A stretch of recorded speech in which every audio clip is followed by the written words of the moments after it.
Good morning. Hemshech Ayin Beis, Volume 3, on page 1451.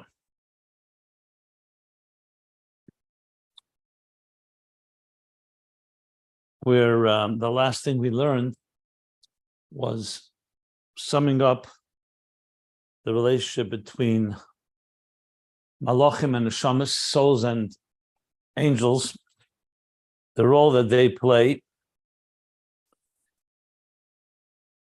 especially as we learned earlier, when a neshama is in golus, but the neshama comes down below inside of a body, so they play the support system. However, they don't replace neshamas because neshamas have all the faculties and all the resources they need to accomplish their mission, but they can use support because we live in a dark world and we need to have an outside light. In this case, the inspiration that comes from the malachim that we say in Birchas Yetzer that help on several levels soften and tame the animal soul and prepare the ground that when we are ready to go into Shema after Birchas Yetzer, Shema Yisrael Hashem Elokeinu Hashem Echad, we can go with a fully armed with a capacity, like he says, that's where the real work comes of revealing the divine soul's power, the flame of Hashem, Ner Hashem Nishma Sodom, that the soul of man is the flame of God, the fire of God, the God divine fire, and as well as to affect Yitzia Mamish Minachumnius, to affect the animal soul to the point we can transform it. B'chol levavcha b'shnei yitzarecha. So this power comes to the Nefesh Elikis itself. The Nefesh Elikis has this power. Like in many situations, something can be very powerful, but it needs a coach, you need support, you need anything you can do to get it going and to keep it going. So that's what the role of the angels are. It says, but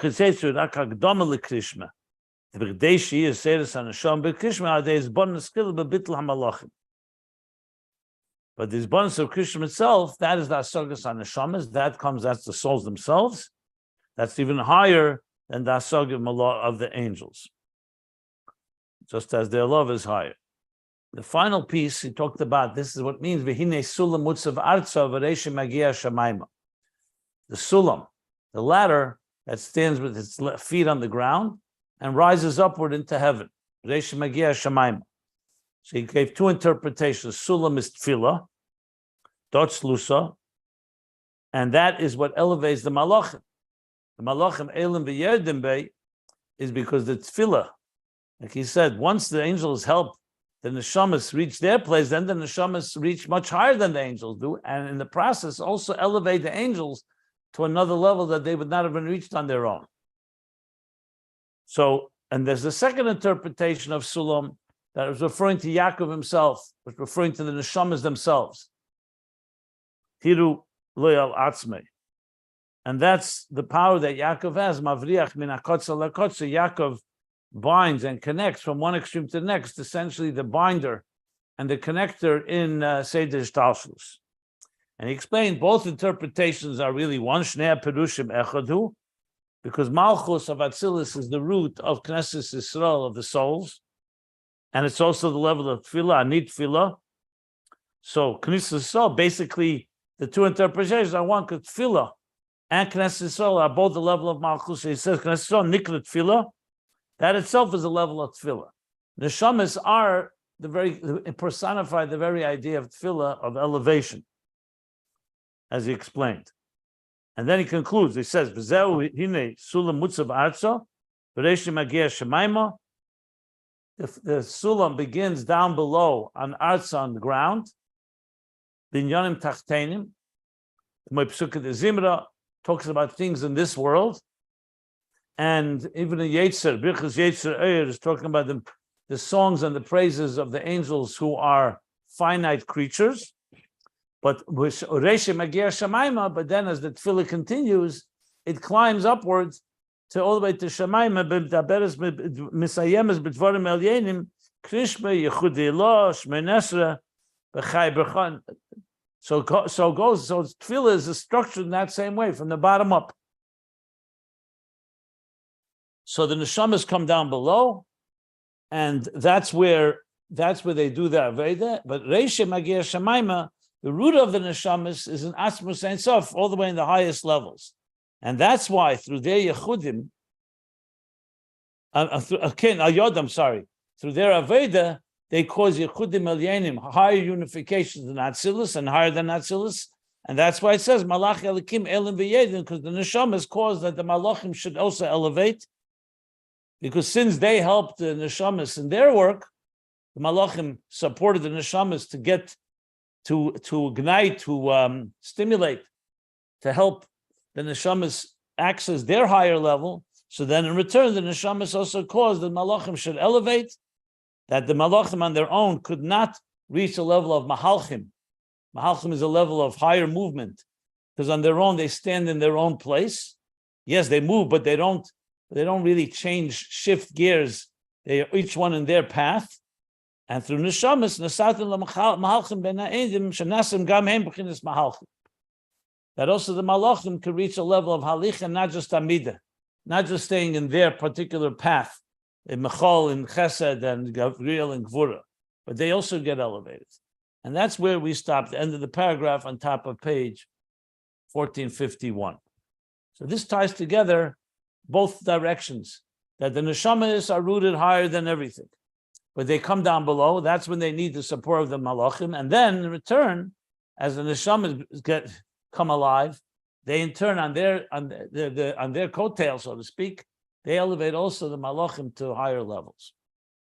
And I explained that really is connected to the central theme of the unity that we find between the yesh and oir, giluyim and etzem. That even though some things are rooted in the etzem, you need the giluyim to reveal it, to expose it, to get it, stimulate and to trigger it. But then in turn, the lower levels that reach the etzem can also elevate the oir to higher levels of etzem as well. Like we learned earlier, that the yesh teaches us about the real nature, personality of atzmus. Oir does not teach us that, because oir only teaches us about God's power to reveal. But then in turn, that also reveals that the oir also comes to reveal, the oir also is infinitely apart from Atzmus, as we learned earlier, this discussion. And that's where we're up to and ready to continue, unless somebody has any questions. Rabbi, I have a question. How does this relate when you talked about earlier, he talked about how you can reverse or soften whatever judgments, harsh judgments, by doing the Shema. But women are not obligated. So do you get an extra thing by doing it if you're a woman? Or, how does it relate to women? What, they're saying the Shema? Yes. Absolutely. A woman says Shema, all these levels are associated with her as well. And whatever prayer she says, she has these powers. A woman is not less, if anyone is not, for example, just like there are mitzvahs that only a priest does, Kohen, not an Israelite, that doesn't mean the Israelite is deprived. It means that they achieve it through their avodah.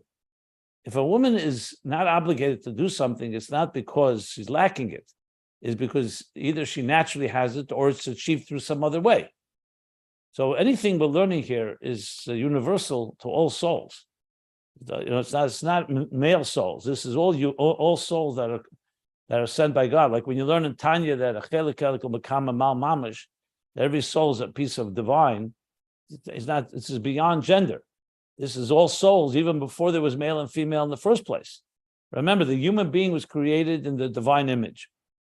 Who is the human being? He says male and female. Then God separated the male and the female. So they have different mitzvahs. They have different responsibilities, so to speak, different roles. Just like you have among the males themselves different roles, and women themselves different roles. You have those from the tribe of the scholars, this tribe of the business people, etc. But everybody is part of first of all, everybody is part of one larger team, and we all complement each other. And secondly, each of us has the ability to reach the highest levels. It's the question of how you do it. Just like we talk about circumcision. A woman does not need to be circumcised. The Talmud says she's considered like she's circumcised. Tefillin, for example. We don't put on tefillin on Shabbos. That means on Shabbos we're deprived of the mitzvah of connecting, binding our minds and hearts. No, it means Shabbos itself is like tefillin. You don't need tefillin because Shabbos itself achieves that. The woman is compared to Shabbos, to Malchus. So she doesn't need to put on tefillin all week because she herself embodies that level, for example. And the same thing, if you go through all of Judaism, nobody is deprived. Everybody has a relationship with God. There's no such thing as superior, inferior. It's just different roles and different ways you reach that level. So it's about mitzvahs shazman grama, mitzvahs that are connected to time, mitzvahs that are not bound to time. The mitzvahs, for example, that are beyond time, like loving God, faith in God, knowing God, these are mitzvahs equal to men and women. So basically, all these themes are associated. Now, the details, whether a woman is obligated to say Shema or not, there's halachas on that matter. But she definitely is allowed to say it. And if she does say it, this is part of the connection. Yeah. Thank you. Okay. Great answer, Rabbi. Perfect. Wow. Okay, so now let's continue. Any other questions? Okay. Next, we're going to continue. The next paragraph begins continuation. I keep referring to the Maimah Yoseva Venhu. It's a Maimah from, it's actually from the verse in Hazinu. That pasuk was brought first in page 1408. Yoseva Venhu Yitzarnehu Ki Ishin Einai. That's where it talks about that God surrounded and shaped us like Ki'ishin Einei, like the pupil of his eye. Remember, vision is such a prominent theme through this whole part of Ayin Beis, volume 3. So that's beginning on 1408, based on a mimer from the Alter Rebbe, in Tovkuf Samach Zayin, that was said either twice, or either Shabbos Shuvah or Sukkot, or also Sukkot. That's what the Rebbe writes in a footnote. So it's a mimer from the Alter Rebbe Tovkuf Samach Zayin, which corresponds to that would be the year 1806. 1806, and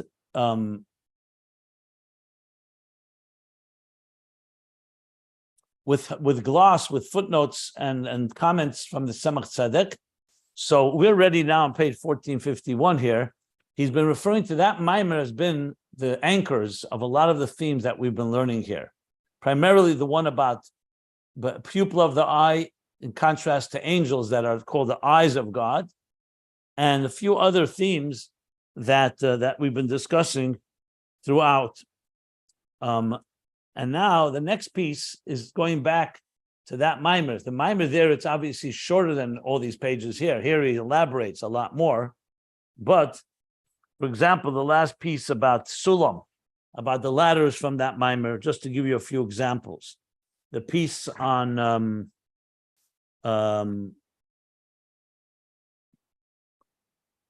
let's see here. I have it marked up somewhat. Yeah.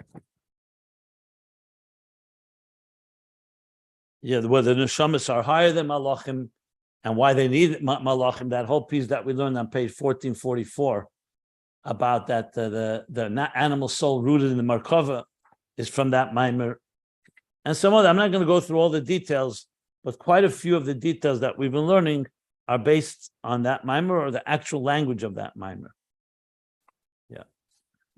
Okay. So now comes this next piece is from that mimer as well.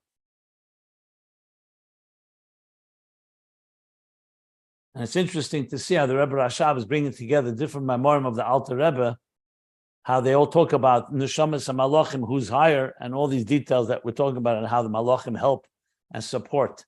And this is all part of the larger theme that we're going to come back to, which is the power of vision that the eye sees, but it needs, before Mashiach comes today, it needs an outside light to help it see.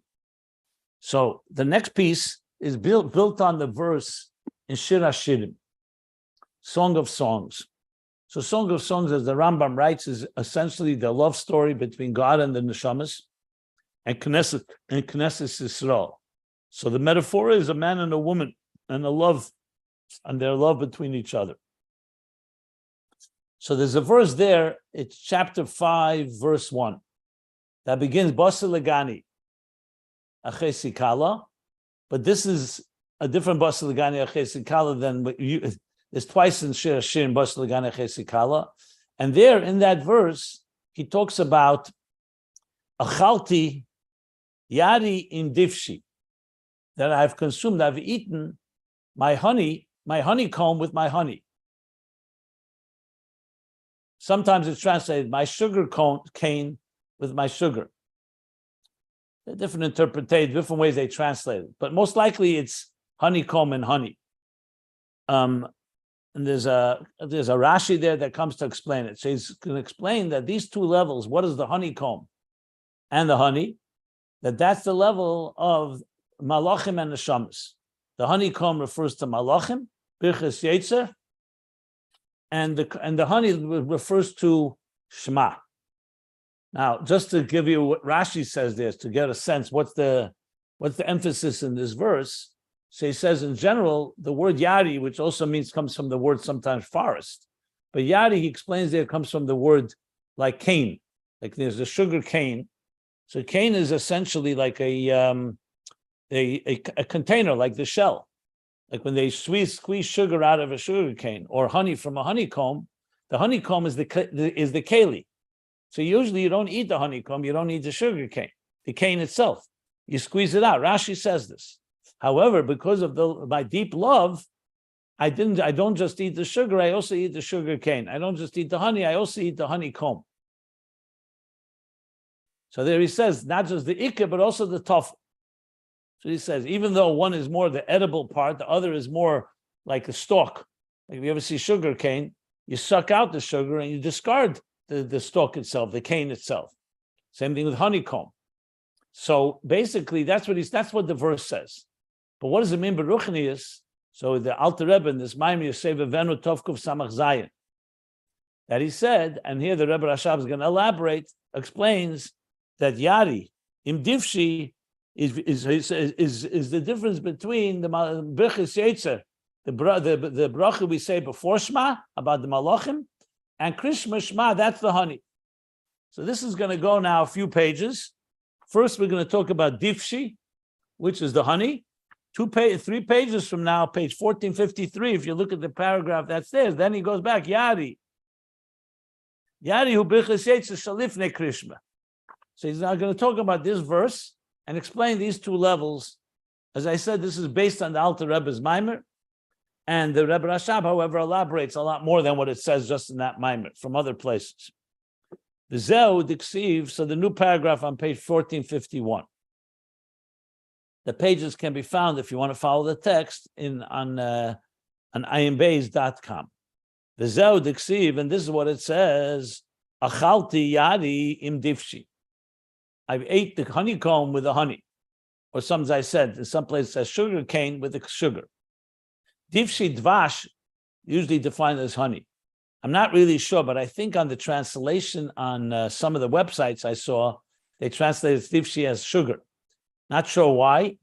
Maybe because the word yadi seems more like cane than honeycomb. Not positive. But both are clearly legitimate translations. So he says, V'yadua, this is the words from the Alta, Divshi hu Krishma. Divshi, my honey is the level of Krishma. And I was going to explain why. Why is it called honey? Sweetless, like sweet honey. Because what is the inyan of Krishma? What does Krishma emphasize? It's in order to draw out, like we say, Shema Yisrael Hashem Elokeinu Echad Echad, Baruch Shem, v'ahavtas Hashem Elokecha. You shall love your God. In other words, it's about love. It's a story of love. That's what Krishma is. Umidas ha'ava, and this faculty, this emotion, this attribute, I should say, the attribute of love, hi al yidei hisbonenus dafka, keneda. We're not just talking about a natural reflexive love. It's a love that comes through hisbonenus dafka. Means contemplation, a deliberate love that emerges after we contemplate on something, keneda as it's known. The ava shaloya yidei hisbonenus, eina ava amitis. A love that does not come with with first contemplating on it, is not called ava amitis, not called a true love. She b'chinas makiv bilvad. We'll explain what that means in a moment. Not why is it not true? He's not saying it's false, but it's not true love because it remains in a form of makif. It's not internalized. It remains. It's part of your experience, but it's not who you. It's not become who you are. The ein lo kiyum klal, and it's not sustainable at all. Doesn't persist. It doesn't. It doesn't perpetuate.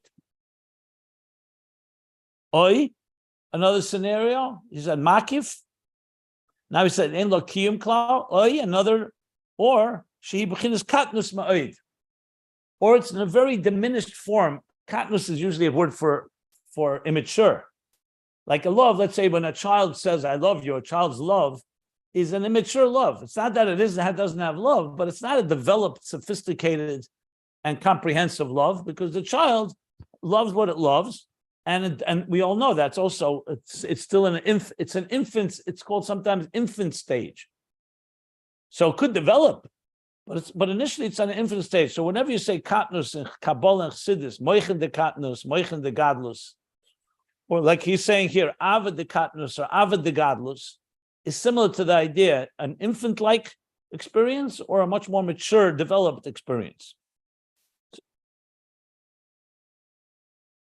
Like we learned that length earlier, remember, we learned mutfa, murgish, muskel much earlier in volume 3. The three general stages of human evolution and development.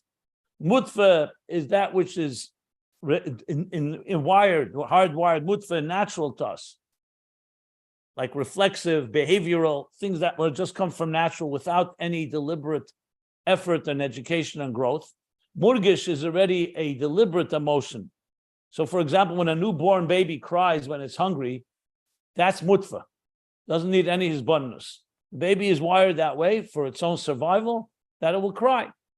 Or other emotions that it may show.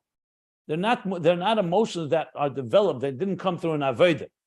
When a child begins 2, 3, 4 years old, whatever the age is, slowly, the child becomes more deliberate, and then a feeling is actually emerging due to an experience. Like the child is taught that, if you need something, express yourself, or other emotions that are right now beginning to develop. It's still in an infant-like stage because it's still a child. But then, once we hit bas mitzvah, bar mitzvah, and start the maturity process, then emotions become very deliberate, that you can actually contemplate on something and come to love. So if you say a little child loves God, that would be a natural love, without any effort, without avodah.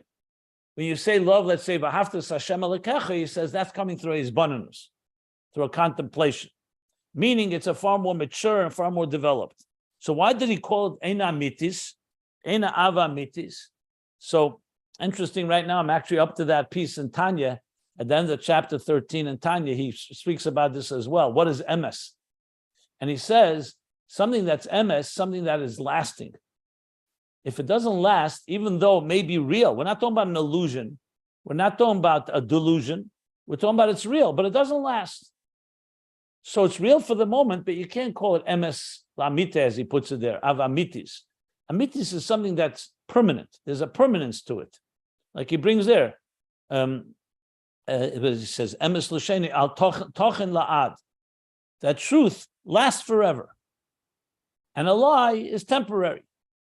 So that's one point. Another point is, emes can be relative, as he explains there, depending on the situation.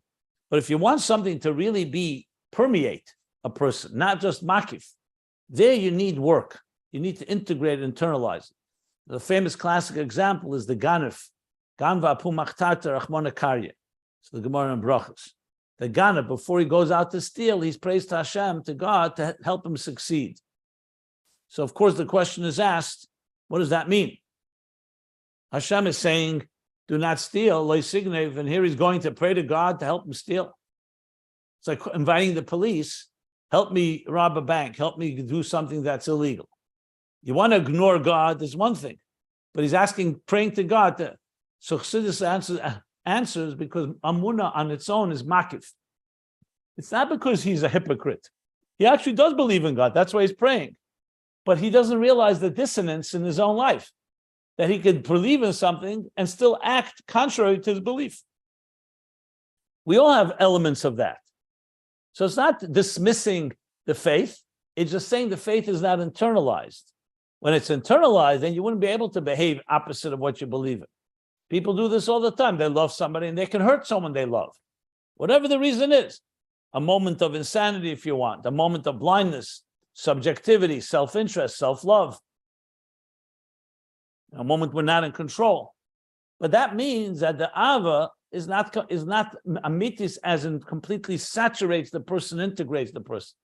I once spoke about the difference, for example, between a person who does good things and a person who's a good person. You can do kind things. It doesn't mean that you're kind 24/7. That requires a work that your whole being, even when it's inconvenient, you're also kind. To do a kind thing is a beautiful thing. A person could give tzedakah and be very kind, but a moment later or a day later, they may not be in the mood. Like the Frierdiker Rebbe says about a soldier. A soldier is a soldier not just when he's in battle, but even when he's asleep, he's a soldier. So there's two ways to experience something. You can experience it like a verb, an action. While you're doing it, it's being done. But amitis, when you say something true, is not just a verb, it's a state of being, it's a noun. Not just I love as an action, but I body love. Not just that my hand gets wet, but my hand is wetness. So you say, Mola Oretz Deus Hashem Kamayim L'Yom Echasim, the whole world will be saturated, will be filled with divine knowledge. As the waters cover the sea, that means that it completely permeates. So just a few words of explanation of what he means when he says, Eina Ava Mitis, is if without his bonus. So he says, Makiv, Ein Lokiyim Klal, meaning it does not persevere, it does not, it's not sustained. Or it's very diminished, very infantile level of love. Like we learned about Mutva Morgish. So this is all coming to explain, why Divshi, honey, is the level of Krishma. But meanwhile, he's explaining what Shema is. Shema is essentially the theme of reaching love of God, but a mature love, and a love that comes from his bonus. So therefore it comes from his bonus contemplation, and therefore it's lasting and much more saturates, internalized, integrated, and so on.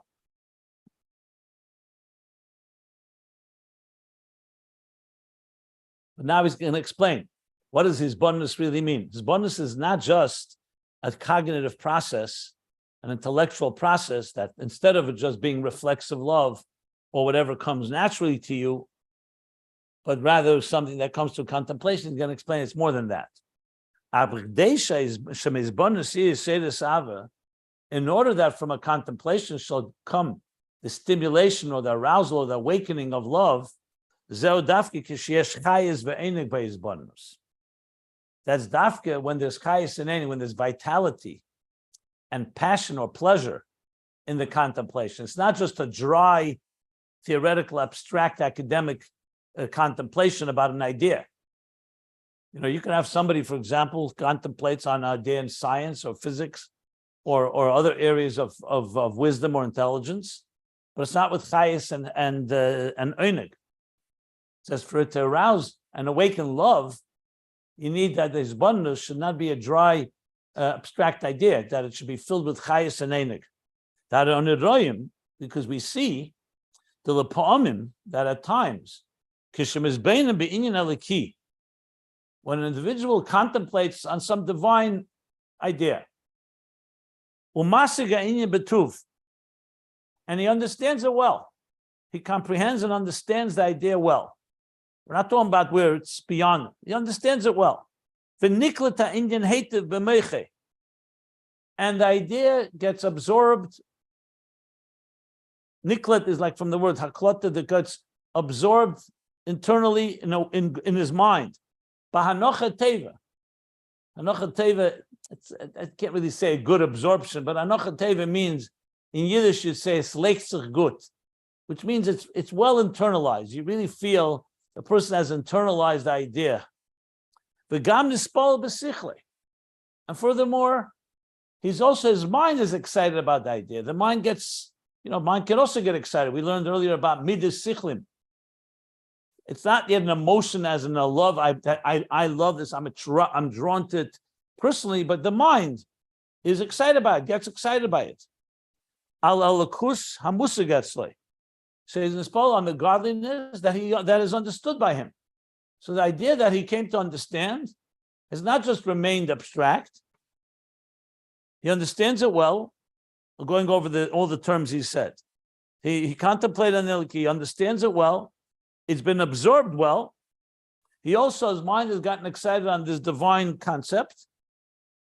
Umakol mokim, and nevertheless, even with all of that, which would seem pretty good, right? Lo yispol b'libei ba'ava. His heart does not get stirred or emotionally stimulated with this love. It's an intellectual love. It's like saying, that's a great idea, beautiful idea, eloquent idea. Mipnei shenishan akol behelam b'moiche ve'ein nimshach l'lev. Because everything remained concealed in his mind, which means fundamentally it's a cognitive experience.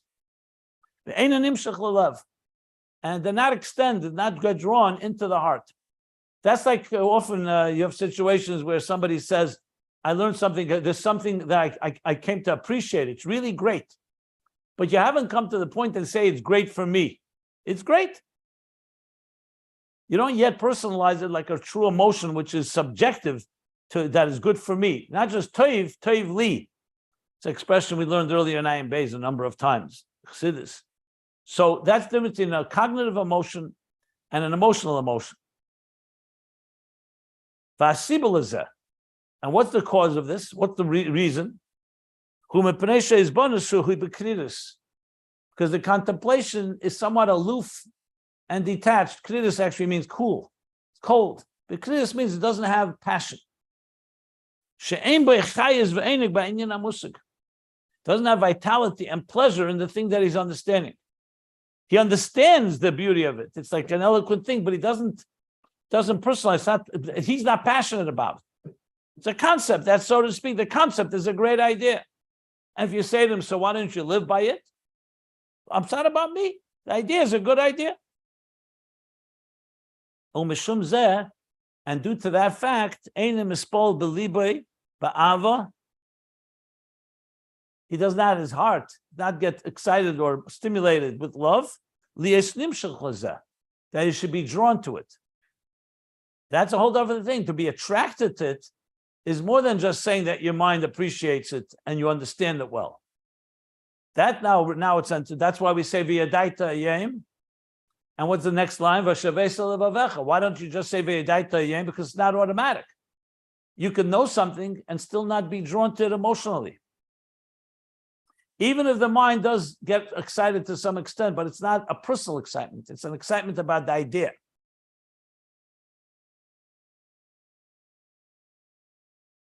He's going to elaborate more, but I'll just stop here in case anybody wants to clarify anything. He's going to speak more about this. So if it's about this very subject, there's probably more to hear.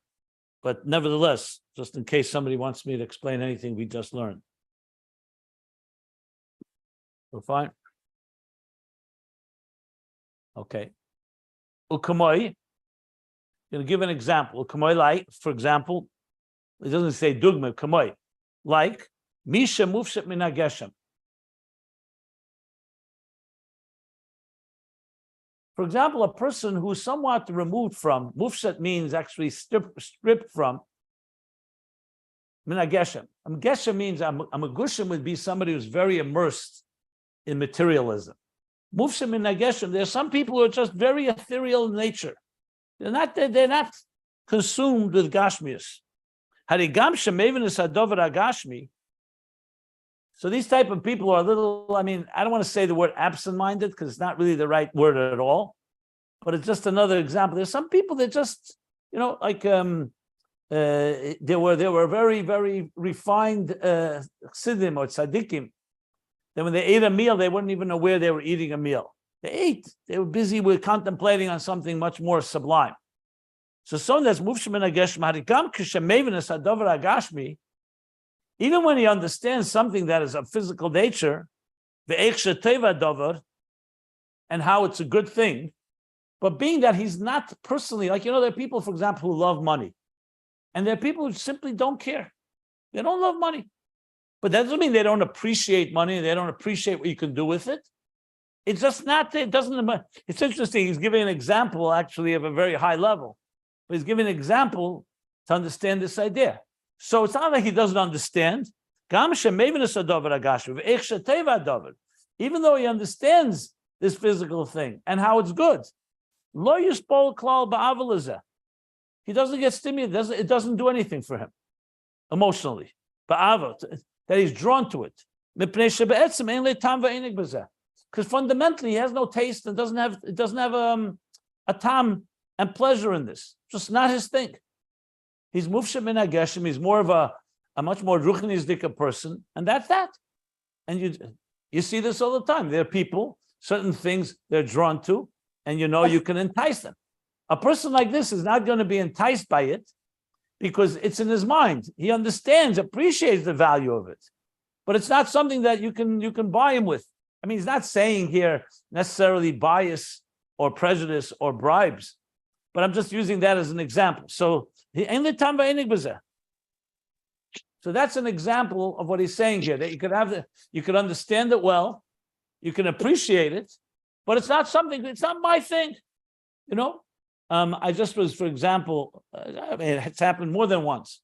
Recently, I had a couple that came to see me, and the husband was like that. He loved learning chassidus, he loved davening, he loved doing a mitzvah, wasn't into, like now summertime, and his wife said, let's go upstate, let's go do something together, let's have some fun, let's go to a park. Nothing, God forbid, not appropriate. Everything halachic.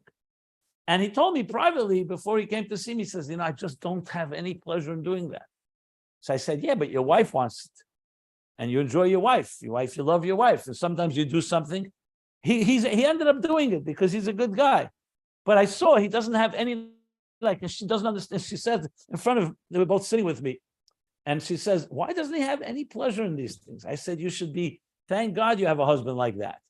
I'm sure he'll go with you for a walk, and I'm sure. She says, no, but I want him to enjoy it as well. I said, look, you could have the opposite also. Someone who only enjoys that. He likes sitting and learning. Not because he doesn't want to be with you. He can learn with you as well. It's just his personality was one that was far more taken by ruchnisdika things. And just for the record, she's not a magushim. It wasn't like she is into all these material things. A very fine woman. It was just that, she gets it. So of course she got it. But there are people that some things they just don't, he appreciates it. And he told me later, he says, we had a very nice time. I like it. I said, why don't you think about godliness in the trees and in the flowers? They went for some park. They went away for a few days. You could think about Hashem there too. Hashem is not just in Ayin Beis. He's also in the trees and the flowers and the birds. Yeah, but you have to also give time to your wife. He's taking a walk with her. You can't just. So I said, so share your ideas and share the deeper feelings.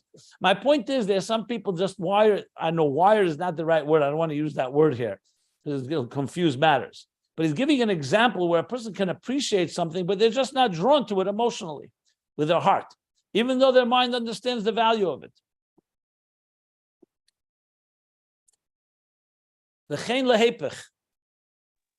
Like the Mittel Rebbe, Lo Yoda Tzuras Matbea. Of course he knew, but it didn't mean anything to him. Right. Yeah. Exactly.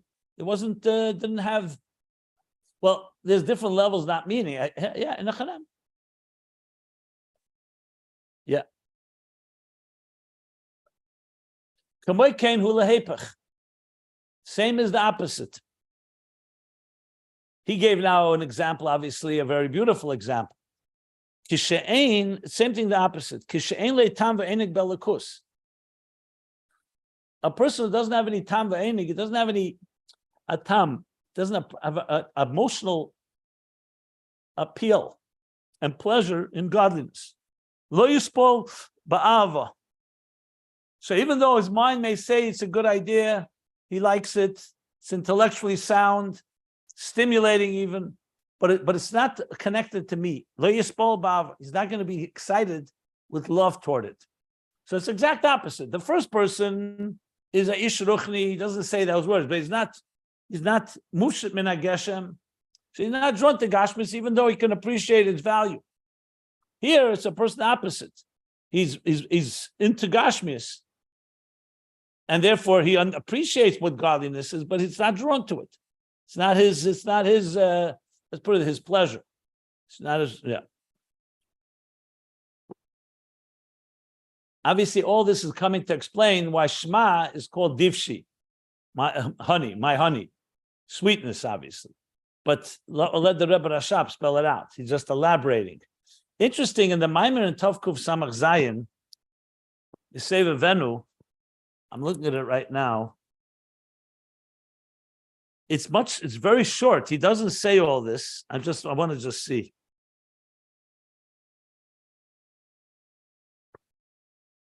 Yeah, very brief. He says it, but he doesn't say it with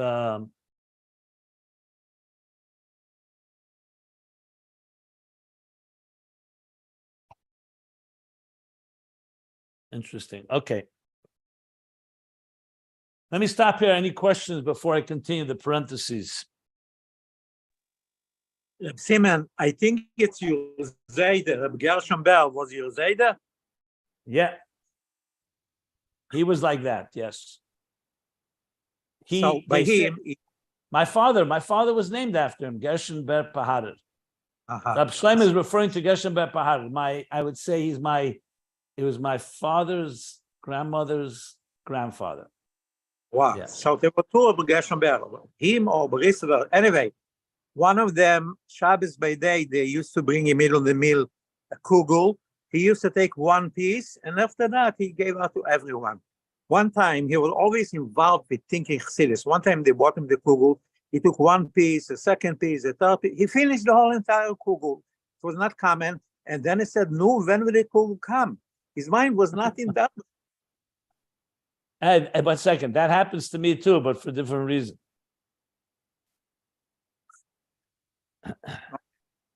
I got it. Yeah, that's good. Also, the Rebbe once told a story about him that when he would eat after davening in the morning, he would eat. He was so his mind was so much into chassidus that chickens would actually come on the table and eat from his plate because they didn't feel that he was like there.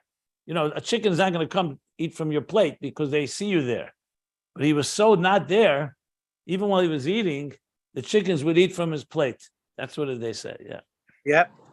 The story that I said, I heard from my father-in-law, the Mayor Itkin. Yeah. Okay. Anyone like that in this class?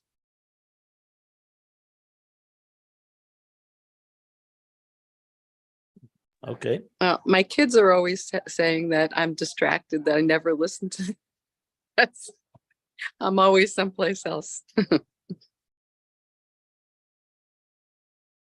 If it's about godliness, it's one thing. Well, true. Not always, but it's weird that place is. Yeah. Sorry. Okay. So now comes a parentheses. Let's see here. It's pretty long parentheses. Where does this parentheses go to?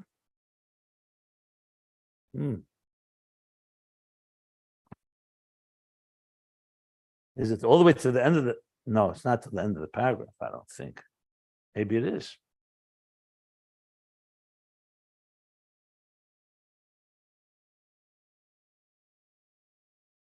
I think the next parenthesis goes all the way to the end of the next the end of the paragraph or next page, unless I'm wrong.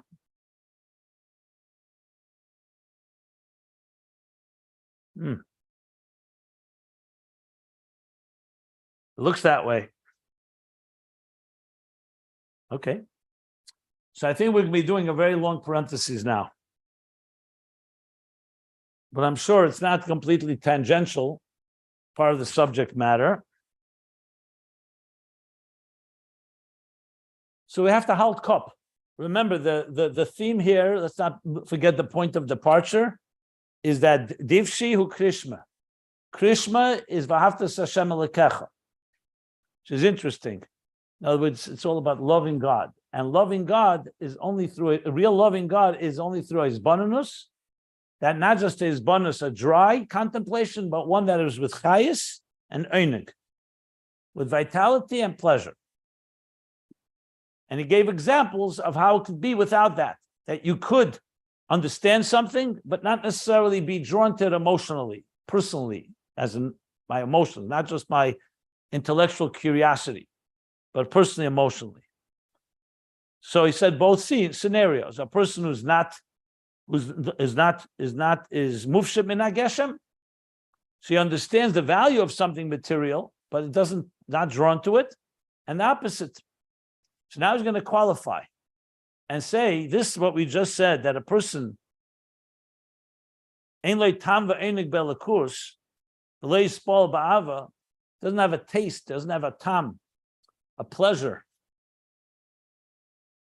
in godliness, and doesn't get excited emotionally toward it, is not drawn to it. It says ube'emes, in truth, and this is a vital piece, because of course if that's the case, what about the rest of us that are not drawn to ruchnius, at least initially? It says be'emes, in truth, says the Rebbe Rashab, harikol neshama elikis yesh latam ve'enig belakus.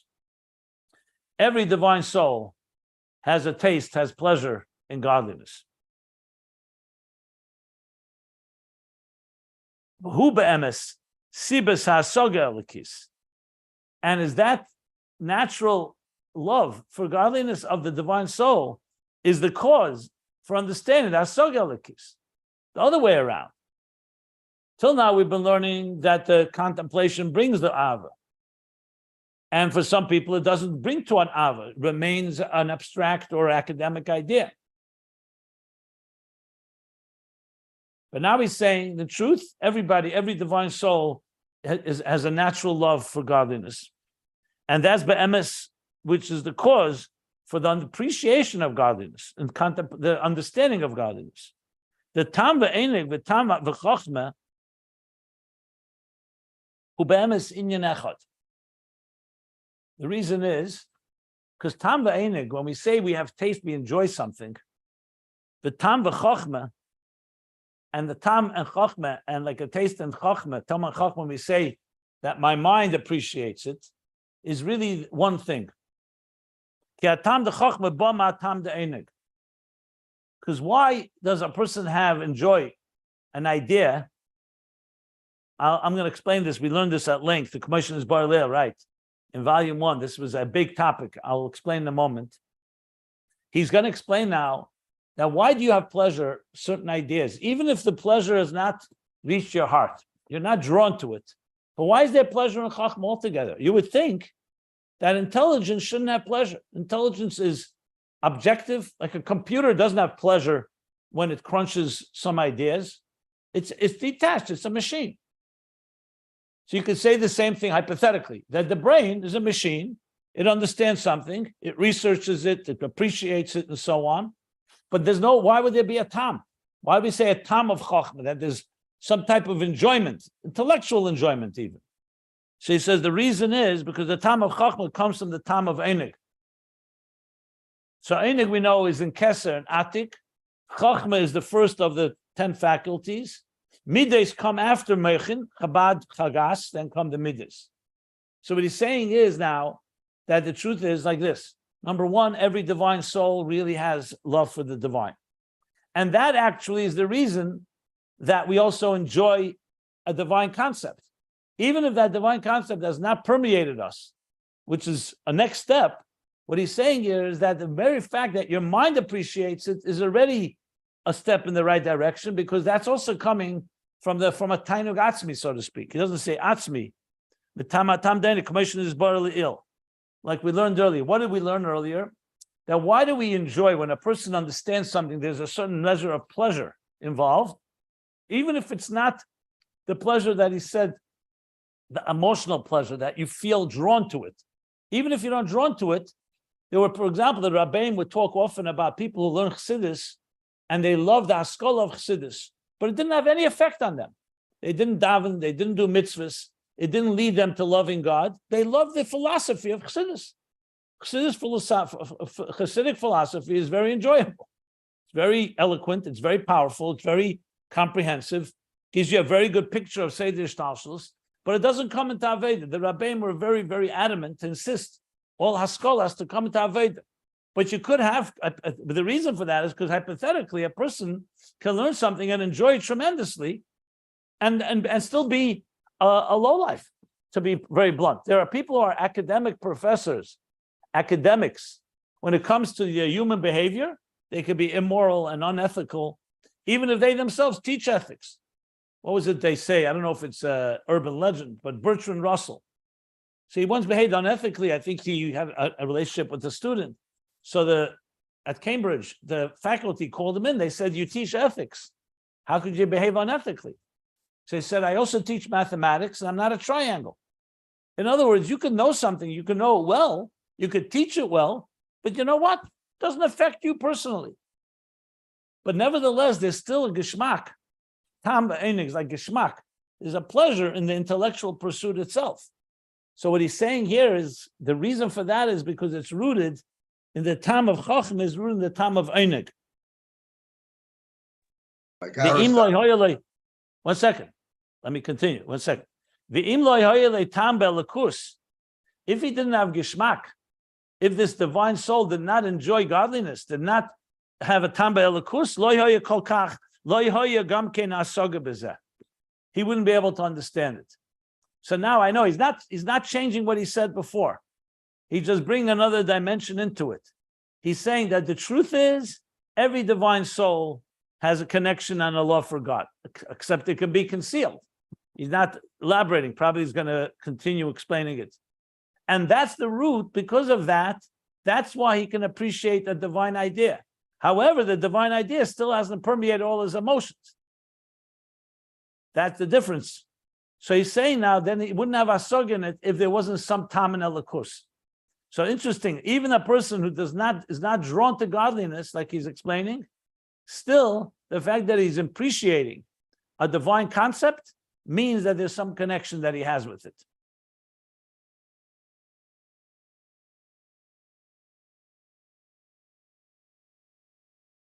The Yachalias, let me read a few more lines because I see this is a pretty intricate topic now. And it's possible, Sheyeshle tam ve'enig behelem, v'lo yiloi hasoga belakus. Another scenario is possible that he could have behelem, concealed, he could have a geschmack, a pleasure, a taste in godliness, but he should not have hasoga belakus, and should not understand it. I'm not sure if he's talking another scenario here. Let's see. Ki haseichel v'hasoga zeu mekeiches hanefesh. Because seichel and hasoga, the intellect and comprehension, that's chachma and bina basically. Seichel, the concept, and hasoga and the comprehension of it, that's from the faculties of the nefesh. V'atainu hu etzem hanefesh, and the tainu comes from etzem hanefesh. Valkain, therefore, ha'enig b'lekus be'emes yesh b'kol echad echad misrael. That's why the pleasure in godliness and truth every Jew has. Afilu ba'anoshim pshutim ba'amei ha'aretz. Even simple people and ignorant people.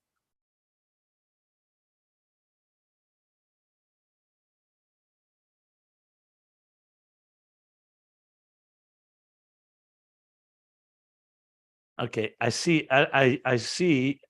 Okay, I'm going to read a few more lines because I see this is a whole topic. Let's read on and we'll figure it out. V'nikir ma'hepech. How do you know this? So he says you can discern the fact from the opposite, from the tsar, the pain that they have. Al arichuk melakus.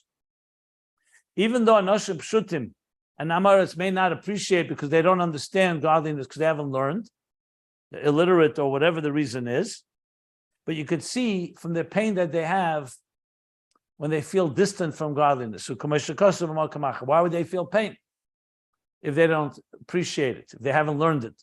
Because there's a fundamental connection. It's like a natural love that a child has to a parent, even if you don't understand your parent and you don't know, there's still that connection. So therefore you could see it from the opposite when you see the pain of being distant from something, even though you don't have the appreciation of the closeness of it in the mind.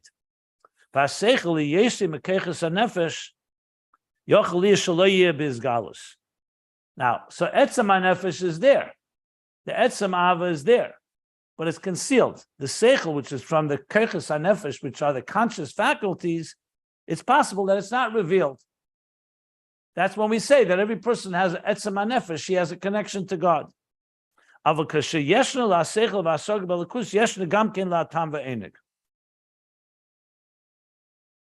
that's that scenario. That you could have the etzem there and it doesn't affect hasaga. But then there's the scenario that he mentioned before, when he has a seichel and hasaga b'elikus, he does appreciate, understand, and comprehend godliness.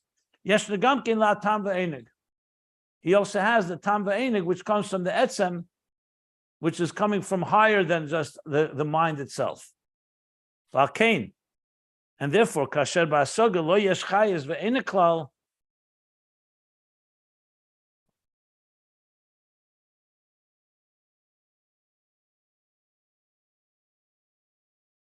And that's why, when the hasoga does not have vitality, lo yesh chayes ve'ein klal, has a rosh hasoga ein amitis.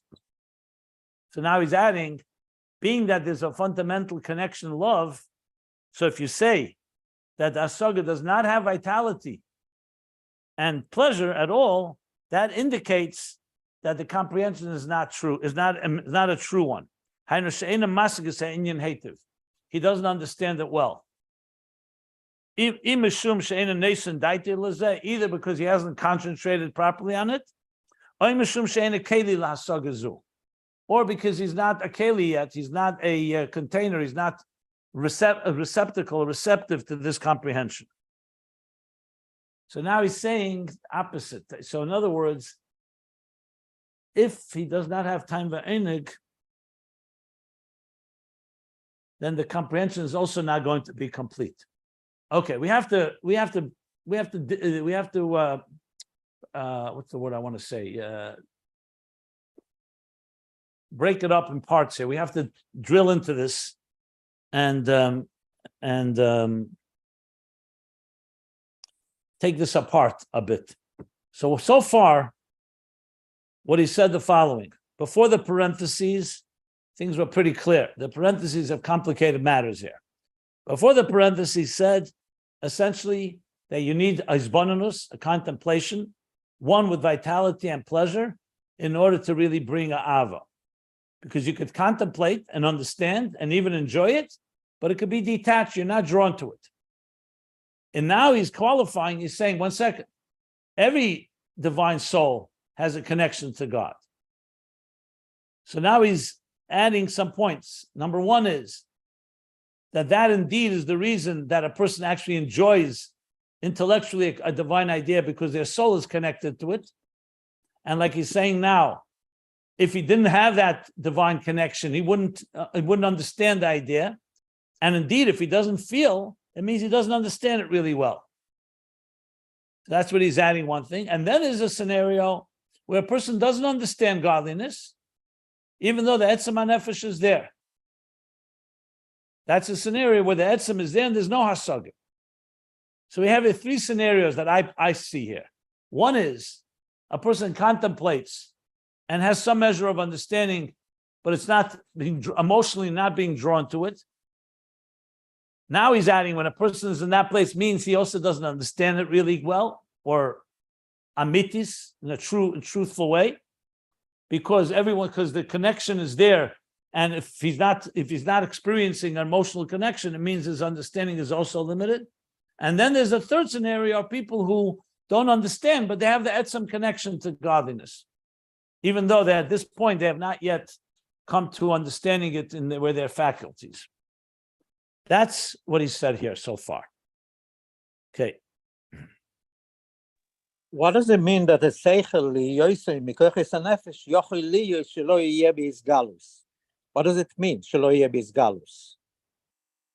That you could have, because you could have etzem hanefesh is connected to God, but since the koches hanefesh is all about gili, consciously, so it could be that you have the etzem is there, but you don't understand it, so it's not coming out in a revealed way.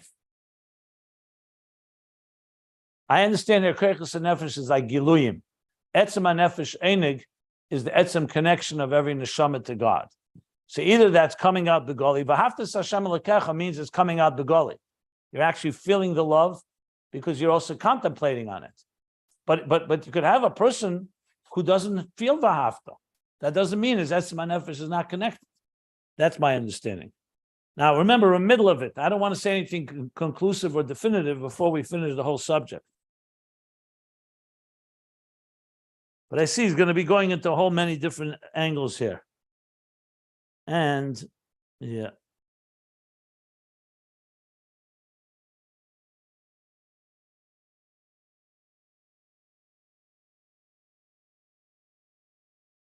Anyone, I mean, you could ask questions, but he's in the middle of the subject, so I'm sure there's some things here not clear. I myself am not clear about everything, but nevertheless, I want to stop here. I'm going to stop here, but anybody want to ask or comment?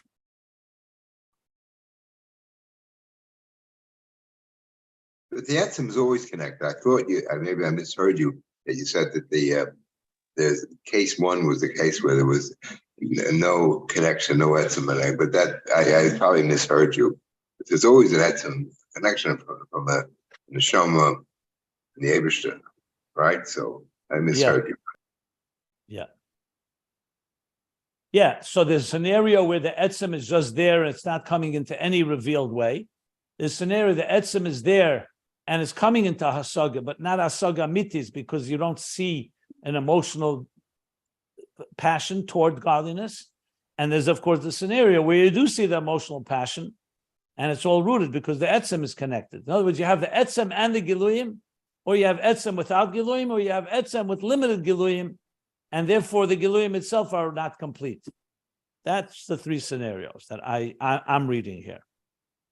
I'm seeing now another parentheses, and I'm just wondering, am I missing something here? Okay. The one on the bottom? Yeah, on the bottom, and I'm wondering where that began.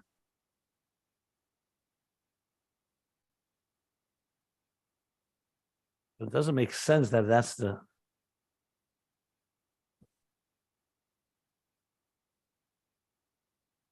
Maybe that's the end of the parentheses that we began. Ha'inyan. You see, Shemasigas ha'inyan is the end of a parentheses, which I don't find the beginning of, only this one here.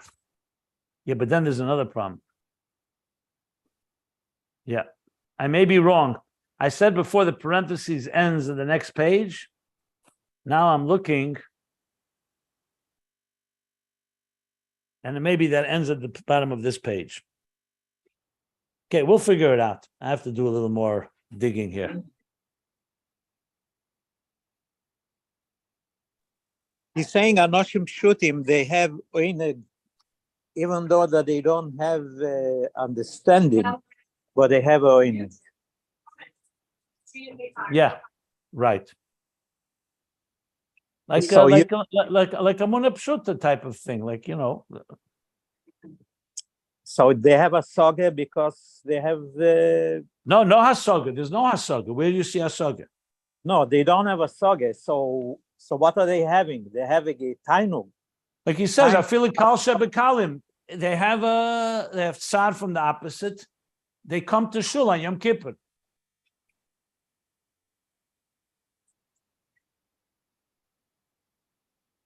And they're okay.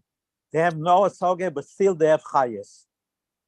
Where does it say chayes? It doesn't say they have chayes. Where they have chayes?